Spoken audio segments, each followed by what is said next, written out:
Téléperformance. Maintenant, on va passer sur deux titres qui, pour moi, ont été un peu injustement pénalisés, violentés par le marché. Le premier, c'est Téléperformance. Bon, ça s'explique aussi par plusieurs choses. La première, on va le voir graphiquement. Donc là, comme d'habitude, je vous mets les données un peu clés. Donc là, on voit très clairement qu'en 2020, la société son PER était de 49, aujourd'hui il est de 20, en prenant le cours de 223. Si vous prenez le cours actuel qui est à 150, je rappelle que le PER, eh bien, c'est le prix de l'action de la société par le montant de son bénéfice net.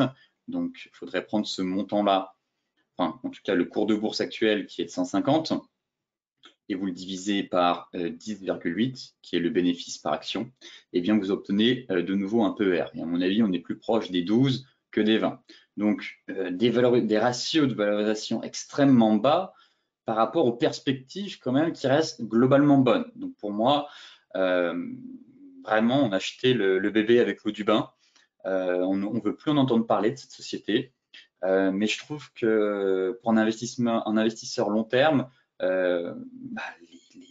les perspectives, je rêve juste bonnes. Juste, on a eu des mauvaises news, certes, dont l'acquisition, je crois, de la société luxembourgeoise Majorel pour un montant de 3 milliards. Bon, le marché n'a pas trop aimé cette acquisition. On a eu la même sur Sartorius Steading Biotech. Ils ont fait une acquisition. Le marché a vu ça d'un mauvais œil. La société a chuté derrière. Mais on reste quand même sur des sociétés extrêmement solides et bonnes à moyen long terme. Bon, après, Téléperformance a aussi eu quelques coquilles, notamment avec ce qui s'est passé en Colombie. Comme vous le savez, les violations des droits des syndicaux, des conditions de travail un peu traumatisantes, et a sorti tout ça de salaires globalement bas, notamment sur le réseau social TikTok. Donc ça avait fait couler de l'encre dans la presse sur Téléperformance. Elle avait déjà chuté une première fois, elle était remontée. Elle a été retombée derrière, et là on a eu l'acquisition derrière justement de Majorel, qui n'a pas été bien perçue par le marché. Mais si on regarde en tout cas le dossier et qu'on le décortique d'un point de vue des ratios de valorisation, je trouve qu'on est une société qui est juste totalement sous-valorisée à son cours de bourse actuellement. Donc, si faut recalculer, en plus là c'est les données au 16,02 avec un cours de bourse à 223, le cours actuellement est à 150. Si vous recalculez que ce soit le PER ou même le PER, on retombe sur des ratios de valorisation encore plus bas. Et à mon avis, pareil pour non, le bénéfice net ne va pas changer, mais en tout cas le PER ne sera pas le même. Donc, je vous invite, pareil, en fonction des données que vous avez, à recalculer certains de ces ratios, et vous verrez que on obtient des ratios assez délirants, tellement ils sont faibles, en tout cas peu élevés, enfin très très faibles plutôt même, par rapport aux perspectives, pour moi, qui restent quand même plutôt bonnes sur le titre. Alors oui, ça peut mettre plusieurs semaines à se relever, bien évidemment. Mais en tout cas, je reste quand même assez confiant sur le dossier, où on l'a juste, injustement pour moi, délaissé, mis à la poubelle. Et tôt ou tard, je pense que ce dossier-là repartira, et quand il repartira, en tout cas, on aura une belle marge de progression à venir. Donc effectivement, si on regarde Dassault, je vais y arriver, Téléperformance, plusieurs choses qui me mettent en alerte. Le premier, c'est, comme vous le savez, j'utilise énormément la moyenne mobile à 50 périodes. Vous verrez que sur ce titre, la moyenne mobile 50 périodes est juste redoutable. Donc on va regarder en données trimestrielles. On va se mettre sur un donné 3 mois. Et là, on voit qu'on a la moyenne mobile 50 qui arrive droit dessus. Donc là, on a repris un peu de hauteur depuis le début de la semaine, mais on a une grosse zone. On a une grosse zone de convergence avec une MM50 qui arrive droit sur le titre. Donc là, être vendeur ici, pour ma part, c'est juste impossible. D'un point de vue technique, quand je vois une telle zone avec une MM50 qui arrive droit, pour moi, j'ai plutôt l'impression que le couteau va se planter dans pas longtemps, voire même c'est potentiellement planté si on ne vient pas chercher notre MM50. Je m'explique. Si on bascule en données mensuelles, eh bien, vous voyez, on a cette belle zone ici. On est venu travailler une fois en 2017, on a cassé, on est revenu la tester en 2018, donc c'est une zone de polarité. Donc là, on arrive droit dessus, c'est une zone de convergence avec notre MM50 trimestriel. Donc là, on est vraiment sur une zone de convergence trimestrielle, voire même mensuelle. Et vous n'êtes pas sans ça, enfin, vous le savez très bien que plus l'unité de temps est haute, plus le support ou la résistance est importante. Donc là, on est quand même sur une grosse unité de temps, un gros niveau de support, et donc j'ai du mal à me dire que le titre va continuer, enfin, pourrait potentiellement aller plus bas, bien évidemment, mais aller casser ce niveau-là en ligne droite, j'ai un peu de mal. Au contraire, je suis plutôt à la recherche d'achats sur le titre après une telle chute qui, selon moi, est un peu, comme je vous le disais, exagérée et qui pourrait offrir derrière un beau rattrapage si finalement les investisseurs se rendent compte qu'ils y sont allés un peu fort sur le titre et que malgré, selon eux, la mauvaise acquisition et la mauvaise pub, la mauvaise presse qu'on a eue en tout cas de la société dans les médias, eh bien, on reste quand même sur une société qui a des perspectives plutôt bonnes et qui, malgré ça, est en bonne santé, très clairement, qui dégage du cash, fait des bénéfices, et donc il n'y a pas de raison que la société, en tout cas que le titre, aille à la cave. Maintenant, hop, ici, données hebdomadaires. Bon, données hebdomadaires, je constate que le RSI est un peu en zone de survente, très bien. Ce qui m'intéresse surtout, ça va être en données daily, où là, on a un premier signal technique qui a été validé. La divergence haussière sur RSI. Donc, vous voyez, là, on repart. Donc, pour moi, on a un signal de reprise haussière. La divergence a été validée. L'objectif théorique, ce serait même 50% de la vague de baisse. Reste à savoir si on prend en tout cas ce début de vague-là. Voilà, c'est toujours délicat de savoir si la vague de baisse, c'est celle-là. Auquel cas, les 50%, ce serait déjà un objectif 679 ou les 50% à partir d'ici. Donc ça, c'est toujours dur, mais en travaillant avec le RSI, je me suis rendu compte qu'on avait une divergence.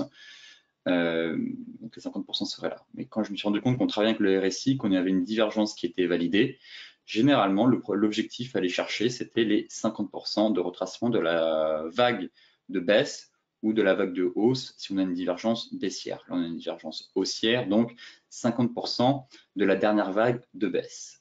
Donc maintenant, est-ce que c'est celle-là ou ce point-là? Ça, c'est toujours l'exercice un peu délicat en tant que trader ou investisseur. Mais en gros, on est d'accord pour dire qu'on a eu ici un signal technique de retournement et que le couteau semble s'être enfin planté sur le titre. Donc là, pareil, plusieurs stratégies en fonction des profils. Certains paieront dès maintenant avec un stop loss sous les plus bas. D'autres, plus prudents, bons pères de famille, se diront, bah, en fait, on a une grosse zone ici, donc si je paye, ce serait dommage que le titre retombe. D'un côté, on a une belle zone, donc l'idéal, ce serait quand même de placer mon stop loss sous la zone que je vous ai montré et expliqué, à savoir MM50 trimestriel. Et vous voyez la grosse zone ici, on a eu les pics, les tops, hop, ici on est revenu tester. Donc on a une grosse zone entre 134 et 128. Voilà, donc l'idéal, ce serait de placer correctement son stop loss. Hein. Je rappelle, un stop loss, c'est technique, donc on le place sous un niveau clé. Donc pour moi, un stop loss bien placé, ce serait aux alentours voilà, des 125, 126. Et derrière, aller chercher enfin une stabilisation de l'action et un rebond pour venir combler très clairement, je vous le dis, hein, mais dans un premier temps les 50%, puis le comblement du gap. Et je vais donc recaler un graphique et ensuite venir casser en fait notre oblique. Juste ici. Là, on a notre oblique baissière, un point de contact, deux points de contact, trois points de contact.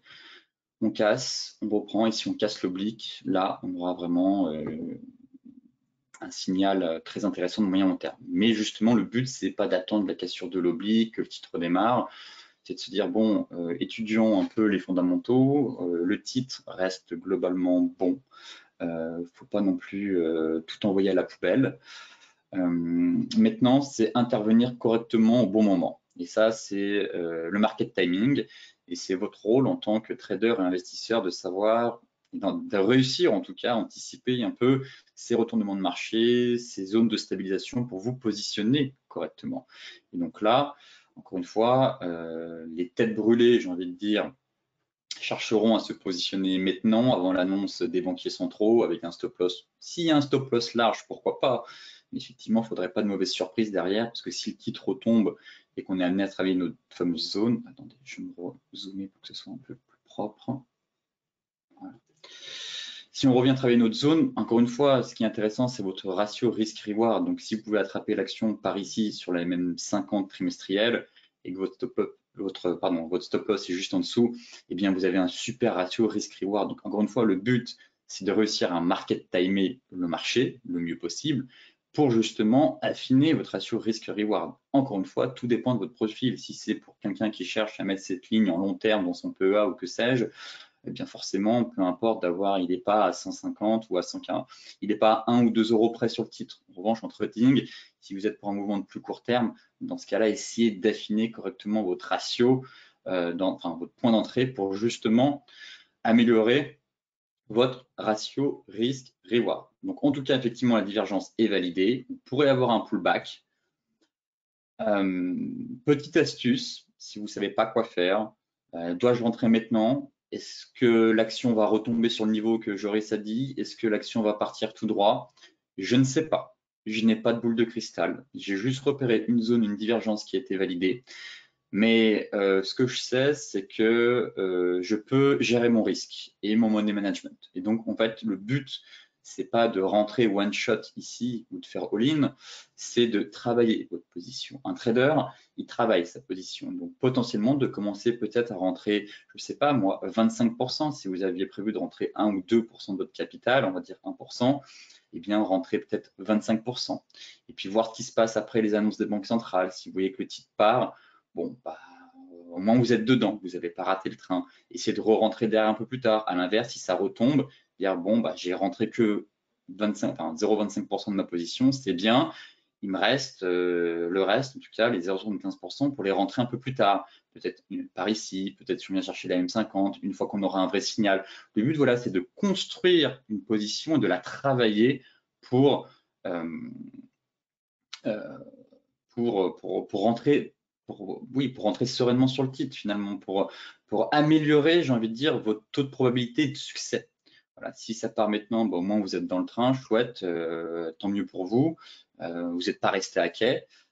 Si ça retombe, eh bien, vous n'avez pas mis tout votre capital et donc vous pouvez continuer à travailler correctement, sans pression, votre position.